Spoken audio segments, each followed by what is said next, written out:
the diplomatic row that has kicked off due to Justin Trudeau's very public allegations against India, which he continues to reiterate, do you believe he's dug himself into a bit of a hole? Because now the onus of proving those allegations very publicly will be on Canada. They will have to produce something. Otherwise, there's no reason why India should accept any of this.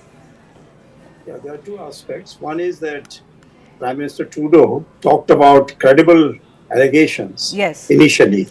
Now he's saying that credible evidence, which means that he's saying everything in public to give a bad name to India. And he took a public decision in the parliament that he would be sending away a senior Indian diplomat who must have been posted there with the reciprocal approval of the two governments, that somebody posted from the Indian side, from the security side to Canada, and similarly as Canadian security official posted in India. Now, in these matters, when you're trying to develop strategic partnerships, when you're trying to control terrorism, you exchange a lot of information, you post these people, but they are only the point persons. There will be other levels at which the exchange of information would be taking place. Now, you remove the person publicly, and then you reiterate that in the UN. So I think India will have to take a decision now, apart from the bilateral action which we have taken, that in the UN also, we have certain UN resolutions about controlling terrorism. There is a counter-terrorism committee, there is a financial action task force. India has all these various resolutions in the G20 declaration, in many other BRICS summit, etc., where their talk is of how to control terrorism and action to be taken by all member governments to control terrorism. And India has been saying, thirdly, that India has been passing on a lot of information, all these dossiers, very frankly, with the other friendly governments. Now, not to take any action on them, but then to pass on all the blame on India and then try to make it appear as if they have got this information from the Indian diplomatic sources themselves, because they have been hacking the phones and internet connections and other connections of the Indian diplomats. No, so there is some reports, and these are now coming via leaks in Canadian media, that they seem to have some evidence of conversations of Indian diplomats in Canada speaking about Nijjar's killing, etc., which they feel is going to be evidence. But like I said, we cannot quite go by those media leaks or speculations alone. I do want to reiterate my question, Mr. Shashank, one more time. The fact that you've now made this a public fracas, you will have to naturally present something in public, even though such intelligence or proof is never put in the public domain. Now, you could have accepted that till the time Justin Trudeau didn't make this into a public tamasha. No, again, I would say that they are thinking in terms of putting pressure on India for various reasons. Now, who are the factors behind this? Is it Pakistan? Is it China? Is it George Soros? Or is it the Five Eyes have taken a decision that while in G20 publicly they would praise India, but otherwise they will try to put pressure on India to abide by their agenda on global issues and to see that India does not take an independent posture on many of the international issues. So I don't know whether they are taking a right decision or not, but I think they are going to on a slippery slope, and the bilateral relations and the other relations will be through a tough time.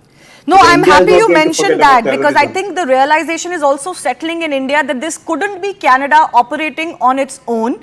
It must have some backstage support from US, which is almost a twin-like ally, and other countries who don't want to fight this with India anymore. But of course, there is information after information of how a lot of these assets that have been used in Kashmir, in Khalistan, in Pakistan, actually have been controlled by the Western powers as well. So I'll come to that question in just a bit, because there's also another report that quotes Indian NSA Ajit Doval very interestingly in a connection to CIA. But I want to quickly go across to some of our other guests as well. Samir, I want to come to you. In Canada, from where you're joining, is there a sense that Justin Trudeau has backed himself into a corner? Thank you so much, Shivani, for the question and for taking me.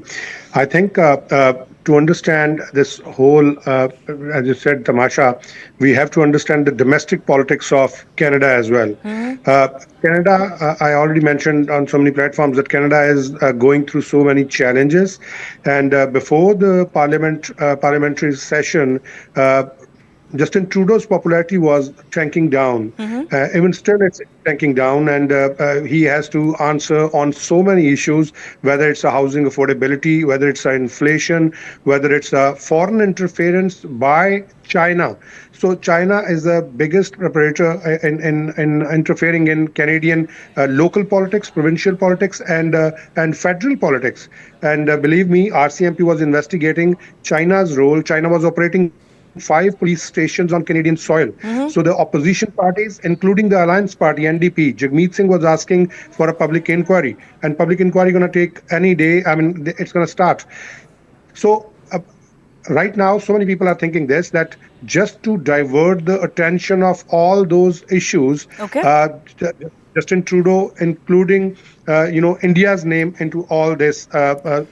Yeah, but they could have taken this case up with India, but I think it is more the manner in which Justin Trudeau has chosen to do it. As you said, there could be domestic compulsions, but I do want to understand from you once again, is there a sense in Canada that this could have been handled more deftly instead of being so blunt about it?